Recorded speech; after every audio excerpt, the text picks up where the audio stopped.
l'Éternel vous bénisse abondamment. Que Dieu nous fasse grâce encore ce matin. Bon dimanche à tous. Nous allons continuer sur le même lancé, bâtir un hôtel pour Dieu.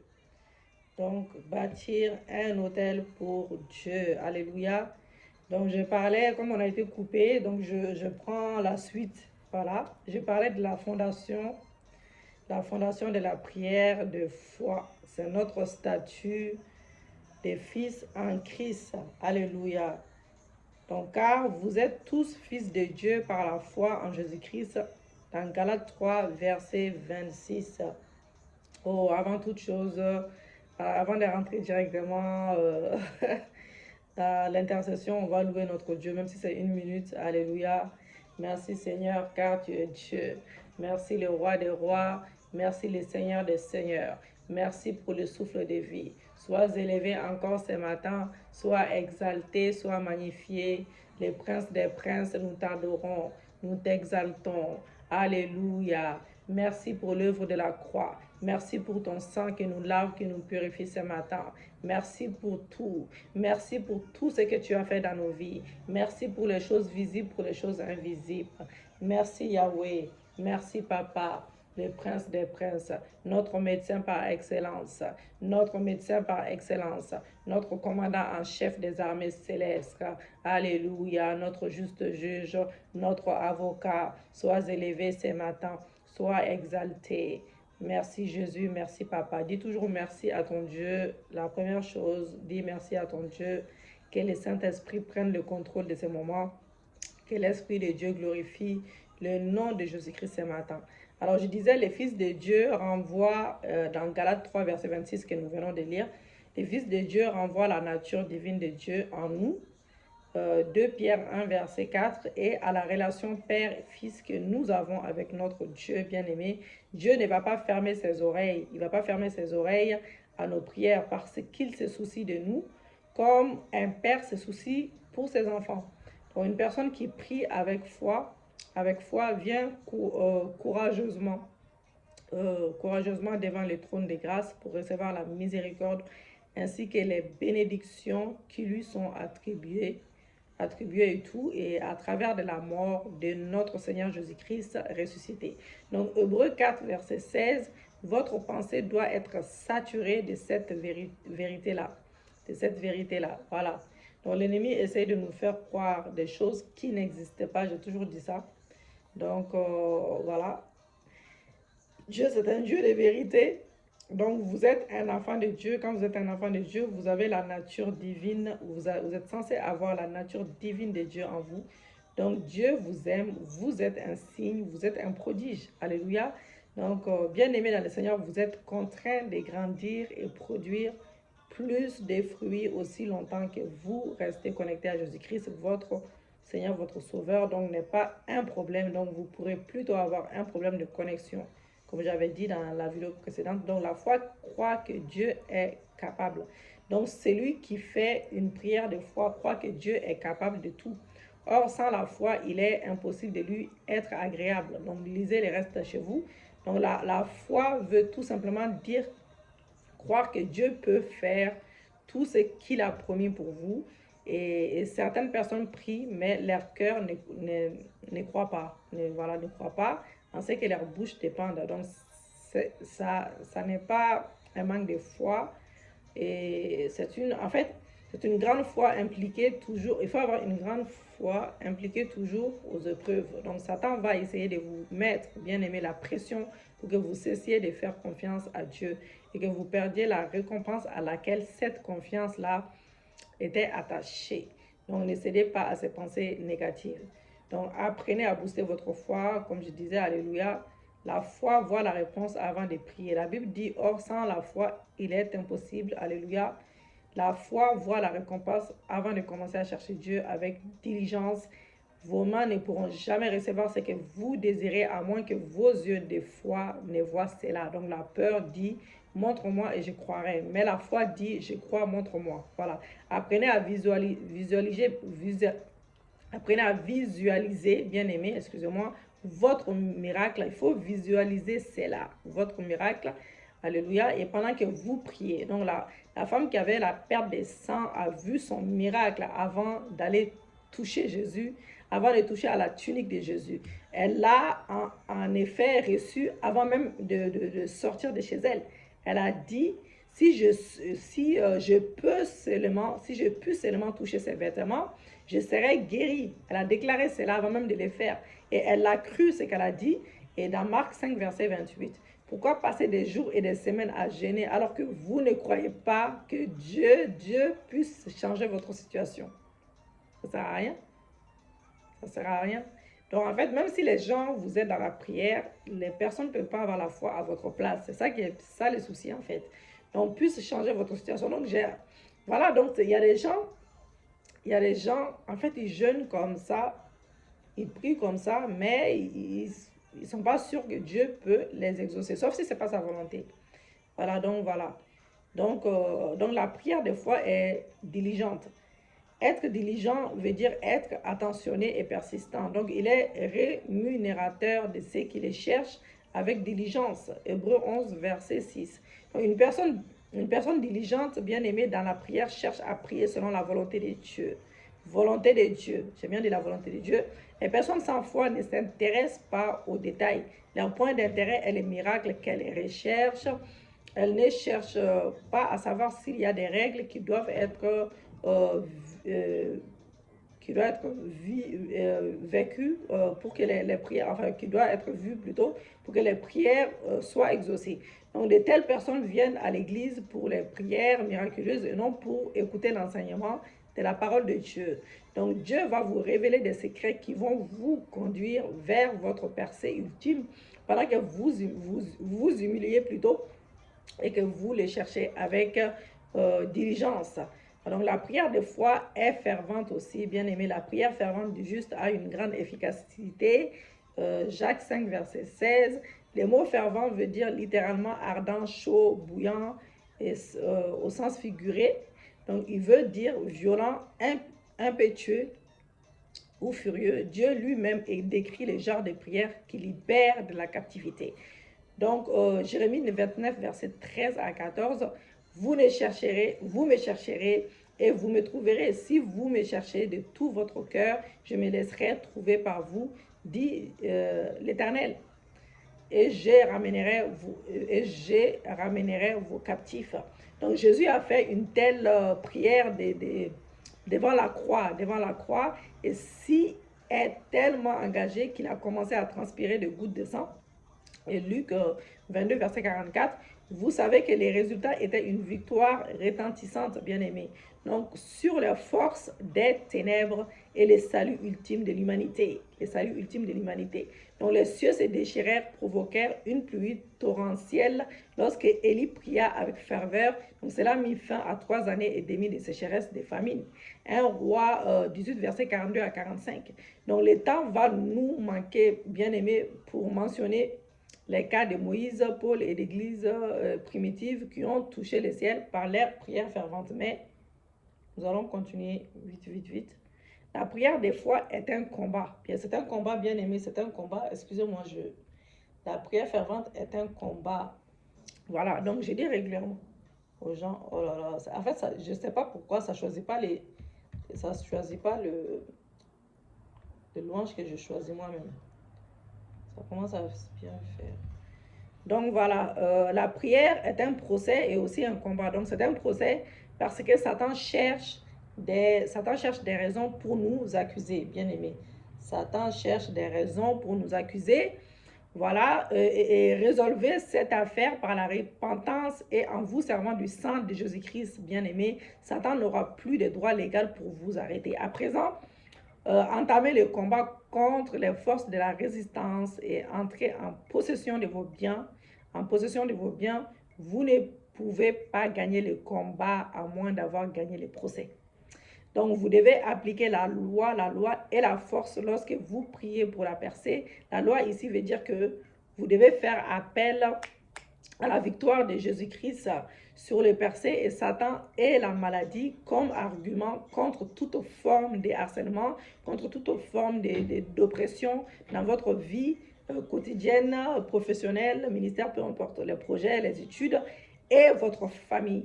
Donc, Ésaïe 53, verset 4, cependant, ce sont nos souffrances qu'il a portées et c'est de nos douleurs qu'il s'est chargé. Donc, pourquoi devez-vous continuer d'accepter de porter les maladies, bien aimés, les liens, la pauvreté, les malédictions que Jésus a déjà ôtées il y a plus de 2000 ans de cela. Donc, à Dieu ne plaise. Donc, que cela soit votre argument dans la prière, bien aimé, vous appliquez la force parce que Satan ne comprend pas le langage de la négociation. Ils ne peuvent se prosterner que lorsque vous les traitez avec violence. Donc la Bible dit, depuis le temps de Jean-Baptiste jusqu'à présent, le royaume des cieux est forcé et ce sont des violents qui s'en emparent. Dans Matthieu 11, verset 12, excusez-moi.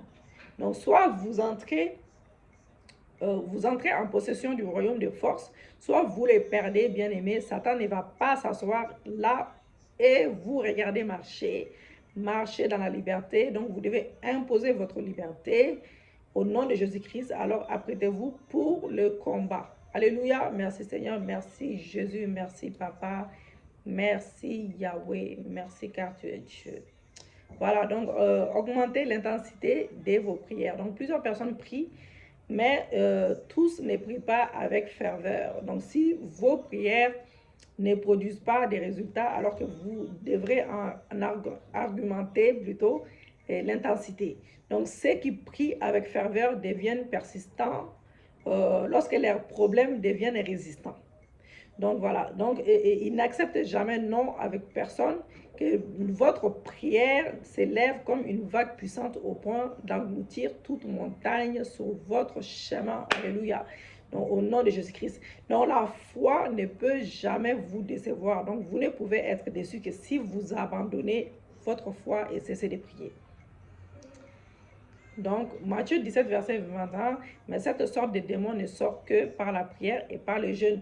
Jésus a été clair sur ça, sur le fait que certaines percées bien-aimées ne sont possibles que lorsqu'on a recours au jeûne et à la prière, les deux en même temps. Donc, il a dit que c'est là, lorsque certains de ses disciples ont essayé de chasser un démon qui rendait un jeûne épileptique, mais en vain.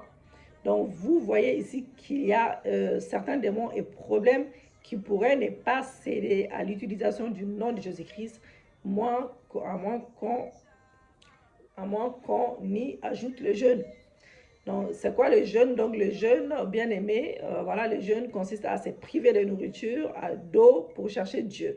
Donc, le jeûne, jeûner, en fait, c'est une façon de crucifier la chair en lui refusant la substance principale dont elle a besoin. C'est-à-dire la nourriture afin de puiser dans les surnaturels. Donc le jeûne est également l'une des armes les plus redoutables du combat spirituel que Dieu a donné à ses enfants, quoique le jeûne nous affaiblisse physiquement, bien aimés, et il nous fortifie spirituellement. En fait, la puissance qui est libérée par le jeûne ne peut être comparée qu'à une autre puissance atomique. Il est recommandé à tout enfant de Dieu bien-aimé de jeûner. Car dans Matthieu 6, verset 17-18 dit, quand vous jeûnez, Jésus n'a pas dit si vous jeûnez, mais quand vous jeûnez, il révèle ainsi à travers les passages que le jeûne doit faire partie intégrante de notre vie spirituelle. Alléluia. Donc il faut choisir, même si c'est une fois par semaine bien-aimé, vous pouvez le faire. Donc, 3 types de jeûnes, je vais faire ça vite. Le jeûne normal, c'est un jeûne pendant lequel on s'abstient de tout repas solide ou liquide, sauf de l'eau. Le jeûne complet, il consiste à s'abstenir de la nourriture et de l'eau. Vous ne devez pas faire ce jeûne pendant plus de 3 jours, à moins que vous ne soyez sous la direction spéciale du Saint-Esprit. Donc, vous pourrez endommager vos organes si vous essayez cela. Le jeûne de Daniel, il consiste à se nourrir de fruits, de légumes et d'eau ou de jus de fruits. Donc, ces 3 types de jeûnes bien-aimés sont bénéfiques s'ils sont pratiqués avec foi sous la conduite du Saint-Esprit.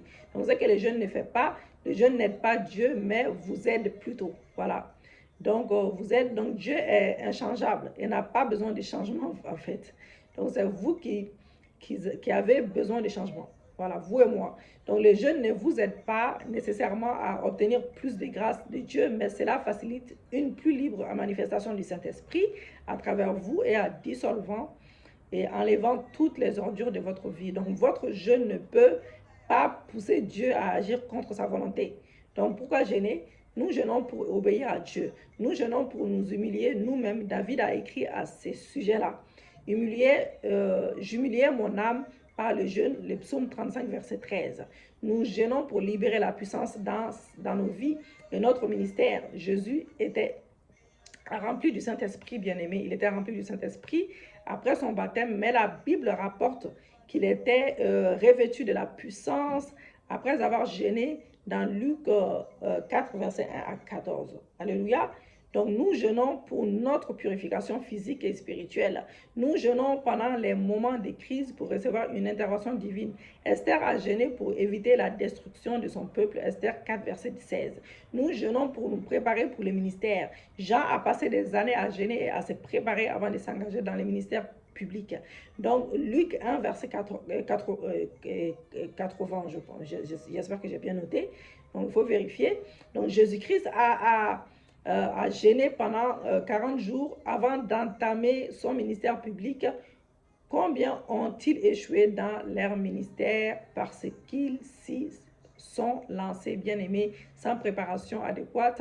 Donc, nous jeûnons pour chercher la direction divine et avoir une compréhension plus profonde des visions.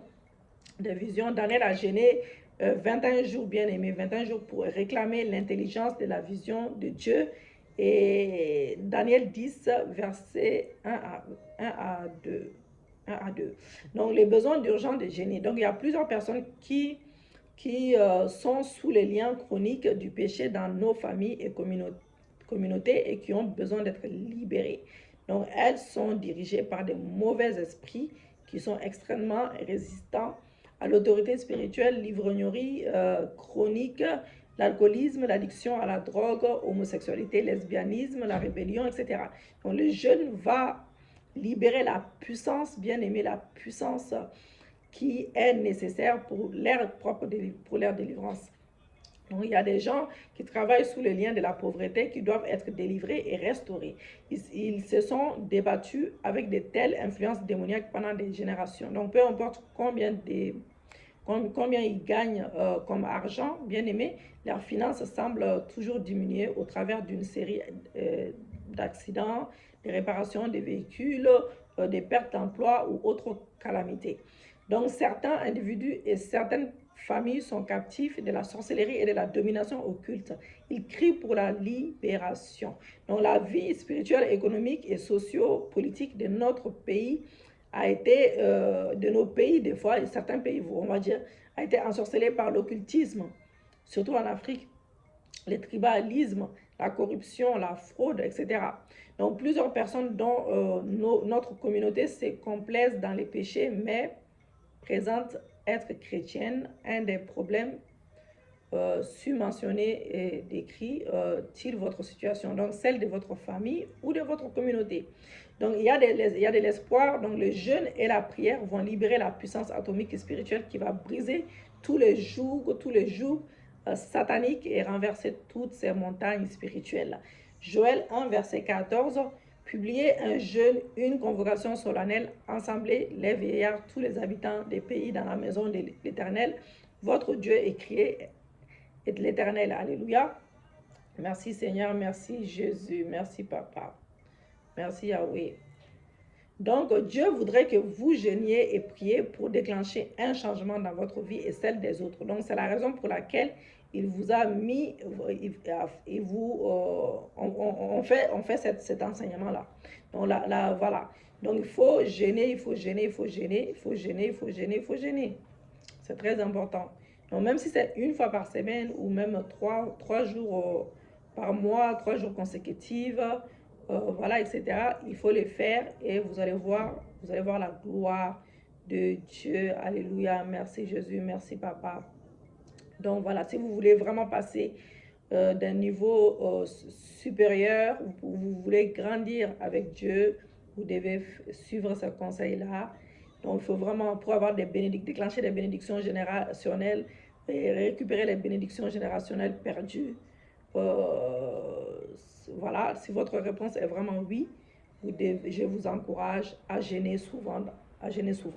Donc, le point d'action, c'est de décider pendant combien de jours vous voulez jeûner. Alléluia. Et quand vous voulez jeûner. Donc, ensuite, demandez au Seigneur dans la prière de vous fortifier afin que vous puissiez y arriver. Alléluia. Ayez recours à la parole ouante. Et donc, il envoie sa parole et les guérit. Il les fit échapper de la fosse, le psaume 107, verset 20. Pas de paroles, pas de percées.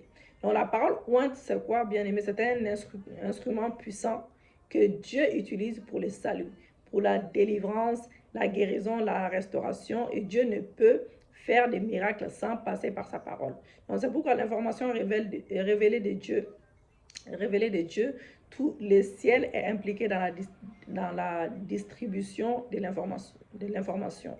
Donc, les anges visitent les gens avec les messages, le Saint-Esprit donne des révélations et la Bible aussi est là pour l'information de Dieu. Voilà.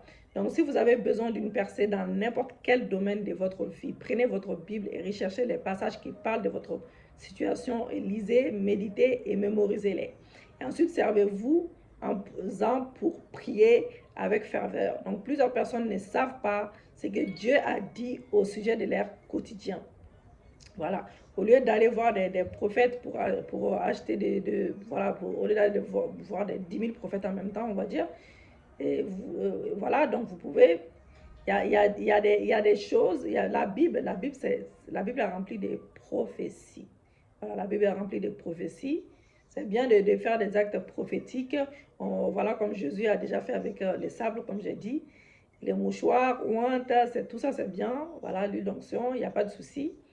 Mais vous avez les paroles, en fait, la Bible, il y a toutes les prophéties, toutes nos prophéties se trouvent dans la Bible.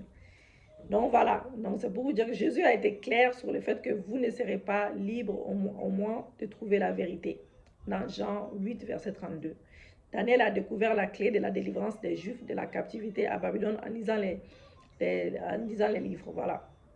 Donc là, Daniel 9, verset 2. La première année de son règne, moi, Daniel, j'ai vu par les livres qu'il devait s'écouler 70 ans pour les ruines de Jérusalem, d'après le nombre des années dont l'Éternel avait parlé à Jérémie, le prophète.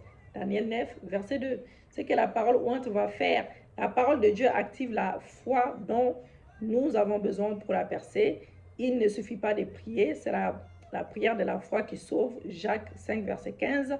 La foi croit aux promesses de Dieu. Les Écritures nous conduisent aussi à prier selon la volonté de Dieu. La Bible insiste sur le fait que Dieu ne peut exaucer que les prières qui s'alignent parfaitement à sa volonté. 1 Jean 5, verset 14. Il n'exauce pas les prières qui vont à l'encontre de sa parole. Donc, ne périssez pas dans l'ignorance. Alléluia. Donc, si vous êtes très occupé ou paresseux, paresseuse, pour avoir recours à la parole de Dieu pour votre délivrance et votre restauration, bien-aimés, vous allez dur ou mourir dans la captivité. Donc, la première personne responsable de ce que devient votre vie, c'est vous-même et non les diables. Donc, arrêtez d'accuser les diables et prenez votre destin en main.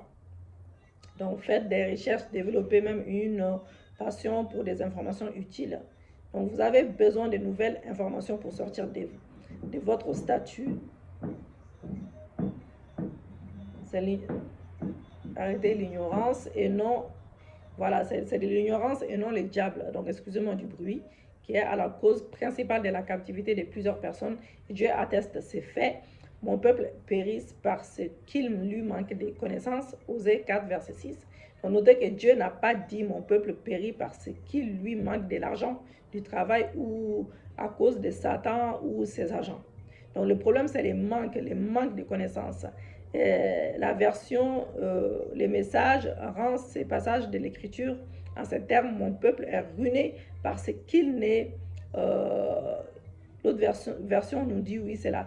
Mon peuple est ruiné parce qu'il ne sait pas ce qui est juste ou vrai. Donc, vous manquez de pouvoir pour changer votre situation lorsque vous ne savez pas ce qui est juste ou vrai.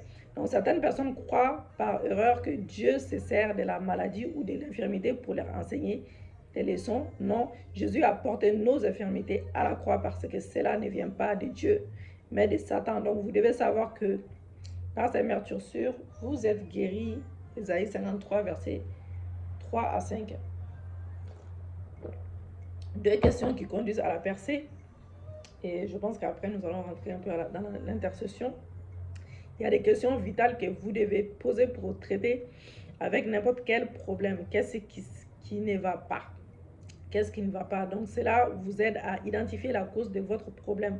Que dois-je faire pour changer ma situation? Donc, cela vous aide à toucher du doigt la solution. Dieu donne toujours une solution à tout problème qu'il révèle. Un signe pour reconnaître un faux prophète, c'est qu'il révèle les sources des problèmes sans pouvoir les résoudre. Donc, les bons livres exposent les problèmes et proposent les solutions, non? C'est ça qu'on dit. Donc, lorsque vous lisez des livres, par exemple, et vous découvrez d'autres personnes qui ont des problèmes similaires, voilà, ou même des témoignages, vous écoutez même des témoignages, des gens qui aiment écouter les témoignages, aux vôtres, et vous voyez comment elles ont traité les leurs. Et parfois, vous obtenez les mêmes résultats lorsque vous appliquez les mêmes principes qu'elles ont suivis pour obtenir leur percée, bien-aimés. Bien-aimés dans le Seigneur, si vous voulez vraiment une percée, ne limitez pas vos efforts à la prière et au jeûne. Et cherchez à écouter beaucoup de témoignages. Témoignages, témoignages, témoignages et témoignages. Voilà. Merci Seigneur, merci Jésus. Donc, voilà. Donc, c'est ça. Quand vous jeûnez, quand tu jeûnes, tu es visité par Dieu. Tu t'humilies devant Dieu. Et voilà, donc, Dieu intervient. En fait, Dieu n'intervient pas de façon miraculeuse comme ça. Voilà, sans rien en retour. Voilà. Donc, merci Seigneur, merci Jésus, merci pour ton enseignement. Alléluia, merci Jésus, merci Papa. Donc, nous allons parler de la connaissance. La connaissance, c'est le pouvoir. Après, c'est la connaissance, c'est le pouvoir. C'est le pouvoir. Alléluia, la connaissance, elle est nouvel argent, on va dire. Il dit que lorsque les gens lui posent la question, enfin, c'est un exemple que je vous donne, dans quoi conseillez-vous à quelqu'un d'investir son argent? Par exemple, cette période de récession économique, surtout en ce moment, avec le coronavirus. Voilà, donc il y en a qui investissent plus eux-mêmes, ils investissent dans des développements personnels, donc cela doit être prioritaire sur tout autre investissement parce que la connaissance, voilà, la connaissance c'est le nouvel argent.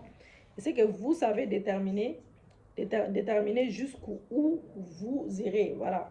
Vous pouvez faire vos propres projets sans compter sur quelqu'un. Donc ceux qui ont la connaissance, quant à la connaissance, ceux qui ont la connaissance dirigent ceux qui n'en ont pas. Voilà. Donc, il faut utiliser cette connaissance-là. Donc, voilà. Donc, devenez un pratiquant de la parole. Donc, les percées surnaturelles sont réservées pour ceux qui mettent la parole en pratique. Donc, si tu obéis à la voix de l'Éternel, ton Dieu, en observant, en mettant en pratique tous ces commandements que je t'ai prescrits aujourd'hui, l'Éternel, ton Dieu, te donnera la supériorité sur toutes les nations de la terre. Voici toutes les bénédictions qui se répandront sur toi et qui seront ton partage lorsque tu obéiras à la voix de l'Éternel, ton Dieu. Deutéronome 28, verset 1 à 2. Donc, la Bible n'est pas un livre d'instruction du genre. Voilà, c'est pas ce qu'il faut faire, ce qu'il ne faut pas faire. C'est un livre d'alliance bien-aimé qui révèle la fidélité de Dieu à ceux qui sont engagés à mettre sa parole en pratique. J'ai bien dit ceux qui sont engagés à mettre sa parole en pratique. Alléluia. Les percées surnaturelles sont réservées à ceux qui sont prêts à obéir à n'importe quel prix. Donc, Ésaïe 1, verset 19. Si vous avez la bonne volonté et si vous êtes docile, vous mangerez les meilleures productions du pays. Donc, votre promotion est rattachée, bien aimé, à une instruction divine.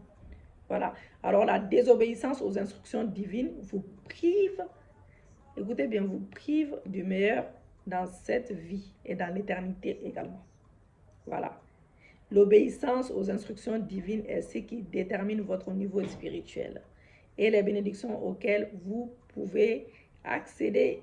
Il va falloir un engagement un engagement militaire pour devenir un pratiquant de la parole de Dieu dans cette génération-là. Donc, pourquoi c'est déplorable de contester que plusieurs chrétiens sont des professeurs, des bavards, et non des pratiquants, des pratiquantes. Donc, rêvez-vous d'arriver au sommet dans un quelconque domaine de votre vie? La Bible dit, si tu obéis à la voix de l'Éternel, ton Dieu, en observant et en mettant en pratique tous ses commandements, ton Dieu te donnera la supériorité sur toutes les nations de la terre. Dieu m'a dit un jour ceci, ceux qui m'obéissent ne seront jamais frustrés. Alléluia, ils seront récompensés, ils laisseront leurs empreintes sur le sable de l'histoire. Alléluia. Donc vraiment, il y a le bruit, ça dérange, ça perturbe même. Donc les points d'action, donc fixez-vous, bien aimés, comme but, voilà, d'apprendre de Dieu. Lisez la Bible continuellement. Ayez recours au travail. Tout travail parcourt l'abondance, mais les paroles en l'air ne mènent qu'à la disette. Proverbe 14, verset 23. La personne ne respecte pas la race, c'est l'œuvre de la grâce. Donc, votre percée est entièrement assurée dans la grâce de Jésus-Christ, car vous connaissez la grâce de notre Seigneur Jésus-Christ qui, pour vous, s'est fait pauvre des riches qu'il était, afin que, par sa pauvreté, vous frustrez, enrichi. 2 Corinthiens 8, verset 9. Il a payé le prix total et tout ce qu'il vous reste à faire, c'est d'entrer en possession de tout ce qui vous revient. Mais prenez note de ceci, donc vous ne pouvez entrer en entière possession de ce qui vous revient que par un travail diligent, difficile et honnête. Donc la grâce n'agit pas sans travail, bien aimé. Donc la prière active l'onction, la grâce sur votre vie, mais c'est le travail qui fait agir la grâce en votre faveur. Donc cela implique que la grâce ne peut produire des résultats sans le travail, bien aimé. Et Paul a accompli beaucoup de choses dans les ministères par la grâce, donc cela peut paraître étonnant, mais il a révélé que c'est le travail qui a activé la grâce dont il a bénéficié. Par la grâce de Dieu, je suis ce que je suis, et sa grâce envers moi, envers moi n'a pas été vaine. Loin de là, j'ai travaillé plus que tous, non pas moi toutefois, mais la grâce de Dieu qui est avec moi. 1 Corinthiens 15, verset 10. Donc, certaines croyants détestent le travail, mais prient pour la percée. Certaines veulent commencer au top niveau, tandis que d'autres sont très sélectives. Dieu fait de grandes choses, mais commence petit à petit à chaque fois. 2 démons de la pauvreté. Donc voilà, il y a 2 démons qui causent la pauvreté, les obstacles et la paresse. Donc les obstacles cherchent à frustrer les efforts d'un individu en constituant des blocages spirituels comme tels. Vous pouvez voir des personnes qui travaillent comme des éléphants, mais qui mangent comme des sauterelles. Donc la paresse, par ailleurs, s'installe chez un individu bien aimé et l'empêche de s'élever pour entrer en possession de ses biens. J'ai même fait une prière pour briser la paresse, contre la paresse, et vous trouverez ça sur mon YouTube. Donc sans le travail, vous serez toujours pauvre, même si toutes les barrières spirituelles et les malédictions qui vous bloquent sont dégagées de votre chemin. Donc, occupez-vous. N'oubliez pas que chaque fois que vous priez pour les portes ouvertes, vous êtes en train de demander à Dieu, bien-aimé, de multiplier vos opportunités de travailler. Vous attendez-vous à une méga percée, occupez-vous. Voici le conseil de Salomon dans Ecclésiaste 9, verset 10. Tout ce que ta main trouve à faire avec ta force, fais-le. Donc, votre travail sera certainement récompensé. Proverbe 14, 23. Êtes-vous sans emploi? Proposez des services bénévoles à toute organisation qui vous en offre l'opportunité. Alléluia. Faites toujours plus que ce que pourquoi on vous paie. Autrement, on ne vous payera jamais plus que ce que vous recevrez comme paye maintenant. Donc voilà, un paysan obtient de l'or. Donc, à l'époque ancienne, un roi avait un rocher qu'il avait placé sur la route. Il se cacha pour voir si quelqu'un allait retirer cet énorme rocher à la route. Certains marchands et courtiers du roi passaient par là et le contournaient. tout simplement. Donc plusieurs accusaient le roi de ne pas dégager la route, mais personne ne fit quelque chose pour ôter ces rochers de là. Un jour, un paysan s'amena, voilà, portant un tas de légumes, lorsqu'il fut proche du rocher. Donc il déposa sa charge et essaya de dégager le rocher de la route. Après plusieurs efforts, il y parvient lorsqu'il reprit son tas de légumes, voilà. Il remarqua un porte-monnaie sur la route, à l'endroit même où le rocher avait été. Ces porte-monnaies contenaient plusieurs pièces d'or et un mot du roi indiqua que l'or à une question appartiendrait à la personne qui aurait ôté le rocher de la route.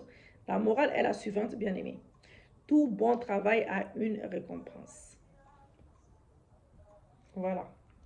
Donc, quand on vous donne des exemples là, que celui qui a des oreilles entende et comprend ce que je veux dire. Donc, la bénédiction de Dieu passe par nos mains. Dieu ne peut pas enfreindre les Écritures. Jean 10, verset 35, il bénit le travail de nos mains. N'est-ce pas? Donc, l'Éternel ordonna à la bénédiction d'être avec toi dans tes greniers et dans toutes tes entreprises. Deutéronome 28, verset 8. Je crois fermement que celui qui n'aime pas le travail ne devrait pas prier pour la percée. Donc, le dictionnaire est le seul endroit où le succès vient avant le travail. Donc, nous allons, le point d'action, c'est genre, on prend la décision. Dites à Dieu que vous avez décidé de ne plus jamais être oisif.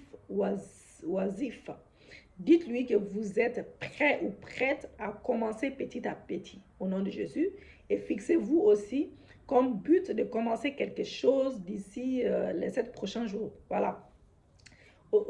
Ayez recours aux relations. Donc, deux valent mieux qu'un parce qu'ils retirent un bon salaire de leur travail. Ecclésiaste 4, verset 9. Dieu nous bénit au travers des gens. Donc, peu importe, bien-aimés, qui vous êtes, vous ne pouvez pas réussir dans la vie sans les autres. Voilà, sans les autres. Donc, votre vie est un livre d'histoire et chaque chapitre porte le nom de quelqu'un qui vous a influencé positivement ou négativement. Donc, voilà, bien aimé, c'est la vérité. Il ne faut pas se mentir. Il ne faut pas se mentir. Donc, Jésus avait besoin des autres pour accomplir sa destinée, oui ou non? Donc, Jésus-Christ est le seul être humain qui aurait pu survivre tout seul. Mais, étonnamment, il a eu besoin de Jean-Baptiste pour l'introduire sur la plateforme du ministère. Jean 1, verset 29. Il a commencé son ministère en suscitant 2 apôtres qui allaient l'assister. Marc 3, verset 14. Il y a eu également un groupe de femmes riches qui servaient son équipe. Bien aimé, Luc 8, verset 2-3. Donc, vous avez également besoin des autres dans votre vie. Alléluia. Donc, Dieu amène les gens vers vous chaque jour. Votre responsabilité est de les identifier et de vous connecter de façon propice. Comme David, vous avez besoin de compagnons de travail fidèles comme Jonathan et de mentors spirituels comme le prophète Samuel.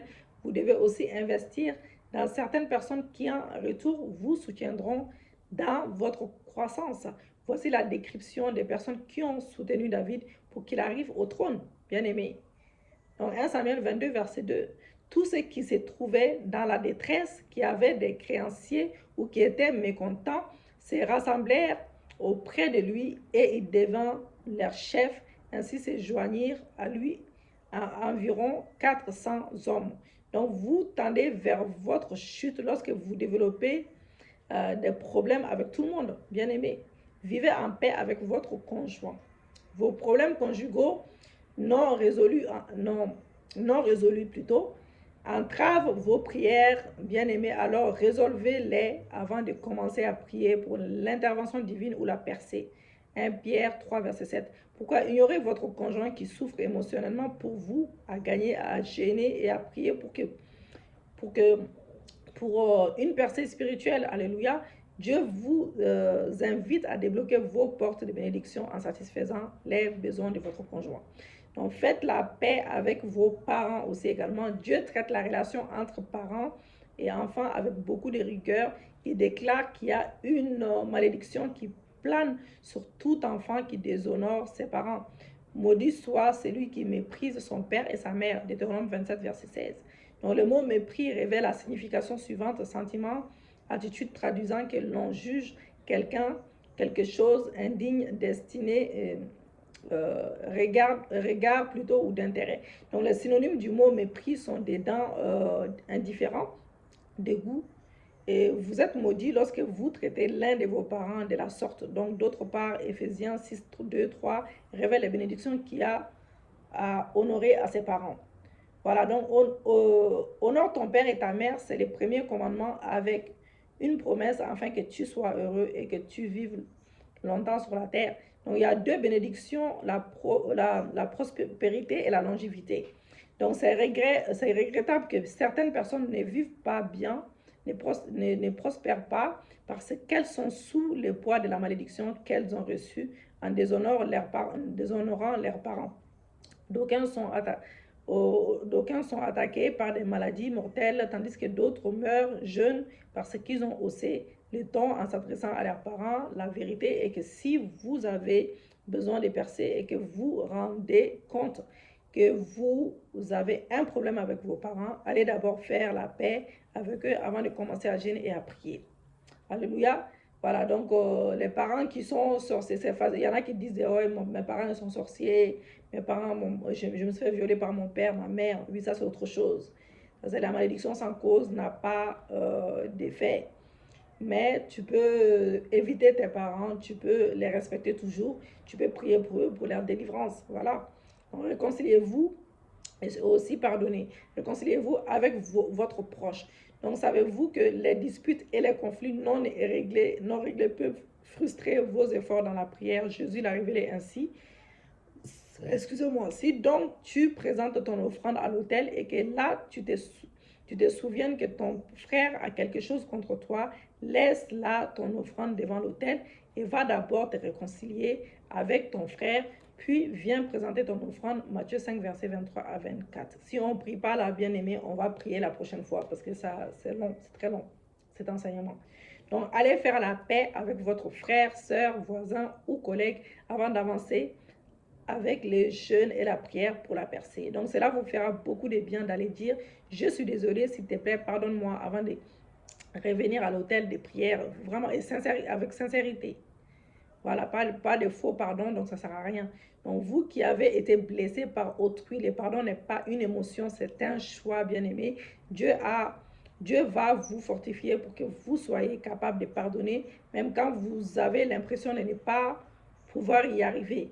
Donc la puissance de Dieu va frapper fortement votre vie pendant que vous pardonnez les gens qui vous ont blessé et qui ont péché contre vous. Donc s'aimer et récolter. Voilà. Donc il y a une loi de la percée appelée la loi de la sémence et de la moisson. Jésus a parlé de cette loi en se servant de ce que les gens appellent aujourd'hui la règle d'or qui dit tout ce que vous voulez et que les hommes fassent pour vous, faites-le de même pour eux. Matthieu 7, verset 12. Comme je l'ai mentionné plus tôt, Dieu nous bénit à travers les autres bien-aimés. Dieu nous donne les opportunités de s'aimer dans la vie des gens. Alléluia. Et un jour, il nous fera moissonner. Donc, si vous n'avez pas pu s'aimer pendant la saison des semailles, comment vous attendez-vous à moissonner? Par exemple, vous pouvez être quelqu'un qui ne soutient pas les autres quand ils sont dans les problèmes. Comment donc vous attendre à ce que les autres vous soutiennent? Donc vous êtes parent et vous avez des enfants, mais vous n'assistez pas au mariage des enfants des autres. Comment vous attendez ce que les jours du mariage de votre fille, les gens viennent en très grand nombre et lorsque vous voyez les gens jouir de leur moisson aujourd'hui, c'est parce qu'ils ont sémé dans le passé. Ce que vous êtes censé faire, c'est de saisir toute opportunité qui se présente de s'aimer la bonne sémence dans la vie des gens. Joseph pensait que les chansons qu'il avait aidé en prison l'avaient oublié pendant 2 ans. Alléluia. Non, lorsque le moment opportun arrivera, le jour où on avait besoin de quelqu'un pour l'interpréter un rêve, il se souvient de Joseph. À ce moment-là, Joseph récoltait les fruits de la sémence qu'il avait sémé plus tôt. Donc, soyez généreux et gentils avec les gens. Chaque fois que vous en avez l'opportunité, vous ne manquez pas votre récompense. Vos enfants aussi moissonneront plus tard. Les points d'action, donc qui doivent prendre la décision, y a-t-il quelqu'un avec qui vous devez vous réconcilier? Décidez de ce que vous allez faire à ce sujet maintenant, bien aimé. Il y a quelqu'un que Dieu à utiliser par les passés pour vous bénir, qui a besoin de votre encouragement maintenant. Fixez une date, ce mois, pour contacter la personne et l'encourager. Localisez quelqu'un pour faire des prières d'accord au sujet des défis auxquels vous faites face. Alléluia. Ayez recours à l'alliance aussi. Donc voilà, Deutéronome 28, verset 1. Si tu obéis à la voix de l'Éternel, ton Dieu, en observant et en mettant en pratique tous ces commandements que je t'ai prescrits aujourd'hui, l'Éternel, ton Dieu, te donnera la supériorité sur toutes les nations de la terre. Deutéronome 28, verset 1. C'est quoi une alliance? Donc, une alliance est comme un contrat entre deux ou plusieurs personnes. Dans ces cas, c'est entre Dieu et vous. Une alliance, contrairement à une promesse, est un vœu fort qui ne peut être brisé une fois que les conditions ont été remplies. Il n'y a pas de force dans le royaume de Dieu qui soit plus grande que celle de l'alliance. Cela est dû au fait que Dieu respecte toujours sa part de l'alliance. L'engagement de Dieu envers l'alliance est si fort qu'il a dit dans les psaumes 89, verset 34, « Je ne violerai point mon alliance et je ne changerai pas ce qui est sorti de mes lèvres. » Alléluia. Donc la Bible contient plusieurs promesses merveilleuses, bien aimées, que Dieu a faites pour embellir nos destinées et les rendre enviables.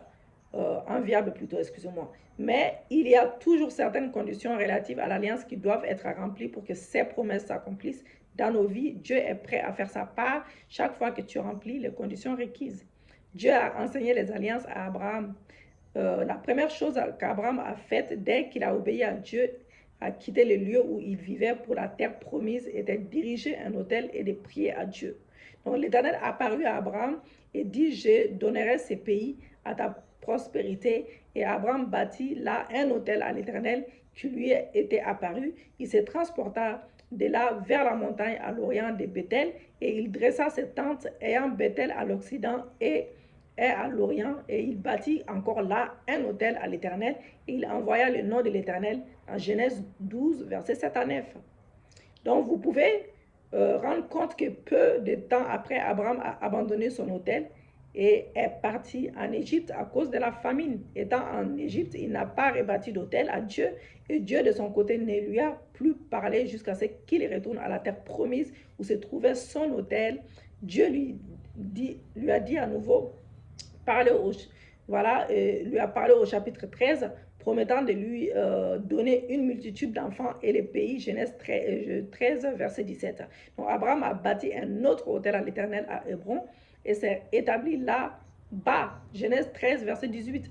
Donc Dieu a commencé à donner des enseignements sur l'alliance à Abraham. Quand il s'est manifesté à lui dans une vision, donc quelques temps plus tard, au chapitre 15, Dieu a établi une alliance inconditionnelle avec Abraham, stipulant même, voilà, qui lui donnerait plutôt des enfants et les pays. Ainsi, Dieu est passé des promesses aux alliances et il s'attendait à ce qu'Abraham lui fasse confiance pour la manifestation de ses promesses. Mais il est tombé dans la tentation et a engendré Israël. Voilà. Donc Dieu est resté silencieux pendant 13 ans. Genèse 16, verset 16, 17, 1. Lorsqu'il s'est de nouveau manifesté au chapitre 17, il a établi l'alliance, la circoncision avec Abraham qui engendra Isaac un an plus tard. Donc tout autel sans alliance est mort. Il ne suffit pas de bâtir des autels spirituels, accepter Jésus-Christ comme Seigneur et Sauveur et devenir une personne de prière. Vous devez apprendre à connecter votre vie à Dieu au travers des alliances, un engagement personnel à mettre la parole de Dieu en pratique et à vivre pour lui, plaire et non pour vous plaire vous-même. Un autel spirituel, une vie sans alliance est comme une belle maison dans laquelle on a installé toutes les ampoules nécessaires, bien aimées, sans que les câbles qui doivent générer l'énergie électrique dans cette maison ne soient connectés. Donc, il n'y aura pas de lumière dans cette maison, quoi qu'on fasse. Donc, l'alliance est les câbles de vie qui relient Dieu à l'autel et votre consécration aussi également violente pour obéir à Dieu, quel qu'en soit le coût, et les câbles de vie qui véhiculent le feu miraculeux de Dieu dans votre vie. Aujourd'hui, il y a plusieurs personnes qui sont engagées dans des activités de prière sérieuses. mais qui ne sont pourtant pas repentis de leurs péchés et n'ont pas encore reçu Jésus-Christ dans leur vie comme Seigneur et Sauveur. Donc, vous pouvez trouver des gens qui mènent leur vie de péché ouvertement, mais s'engagent dans les longs programmes de jeûne pour prier pour l'intervention divine. Ils bâtissent des hôtels qui ne sont soutenus par aucune alliance. Et Dieu a dit à Abraham, dans Genèse 17, verset 1 à 2, « Je suis le Dieu Tout-Puissant, marche devant ma force et sois intègre, j'établirai mon alliance entre moi et toi et je te multiplierai à l'infini. » Donc Dieu nous a sauvés par la grâce à travers du sacrifice de Jésus-Christ, mais il voudrait que nous nous engagions volontairement à les servir de façon sacrificielle. Voilà. Donc, il voudrait que nous menions des vies selon une alliance et non par convenance. Donc, devenez un chrétien conscient, pas inconscient de l'alliance. Donc, vous devez savoir que ce qui vous connecte à l'autel de Dieu, c'est une alliance. Donc, même ceux qui adorent les idoles ont des alliances fortes qui les lient à leur idole. Voilà. Ils ne s'amusent pas avec ces alliances-là. Donc, en tant que croyante, donc vous devez comprendre qu'il y a certaines choses que vous ne devez pas faire parce que vous êtes en alliance avec un Dieu saint. Donc, les 10 commandements qui ont été écrits par les doigts de Dieu et qui s'adressent aux enfants d'Israël commencent par « tu n'es ». Voilà. Il avait en effet des responsabilités envers Dieu qui révélaient de leur part de l'alliance.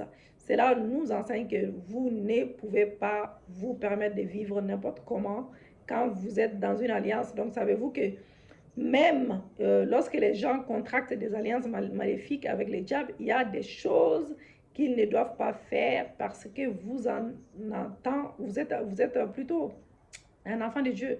Vous êtes un enfant de Dieu. Alléluia. Donc, il y a des choses que vous ne devez pas faire parce que vous êtes enfant de Dieu. Donc, pensez-vous que vous pouvez vivre n'importe comment et être néanmoins agréable à Dieu? Ce n'est pas possible. Si vous voulez être agréable à Dieu, vous voulez être agréable à votre Dieu, à notre Dieu bien-aimé, vous devez rester dans la droiture, tout simplement. Devenez un pratiquant de l'alliance. Devenez un pratiquant de l'alliance. Si on va bientôt être coupé, je pense, parce qu'on est presque à 1 heure. Donc, vous devez comprendre que chaque promesse biblique a une condition que vous devez remplir pour la voir s'accomplir dans votre vie. Donc, recherchez toujours à connaître l'alliance attachée à chaque promesse et accomplissez votre part de l'alliance, bien-aimé. La vie dans le royaume n'est pas une vie de l'amusement, des hasards, mais d'obéissance et de mise en pratique de l'alliance. Mise en pratique de l'alliance. Répète avec moi cela. Donc, en Christ, aucun croyant n'est plus chanceux qu'un autre. La Bible dit, en vérité, je reconnais que Dieu ne fait point exception des personnes, mais qu'en toute nation, celui qui les craint et qui pratique la justice, lui, est agréable. Acte 10, verset 34 à 35. Alléluia. Donc, toute personne qui respecte les termes de l'alliance devient un bénéficiaire des bénédictions de Dieu. Votre confiance absolue, bien-aimé, en Dieu et votre pratique de sa parole est qui vous distinguera. Voilà. Si vous voulez expérimenter des percées, il y a des choses que vous devrez obligatoirement faire pour Dieu aussi. Donc voilà, donc les personnes d'alliance ont des alliances secrètes avec Dieu. Anne a reçu son Samuel lorsqu'elle a fait le vœu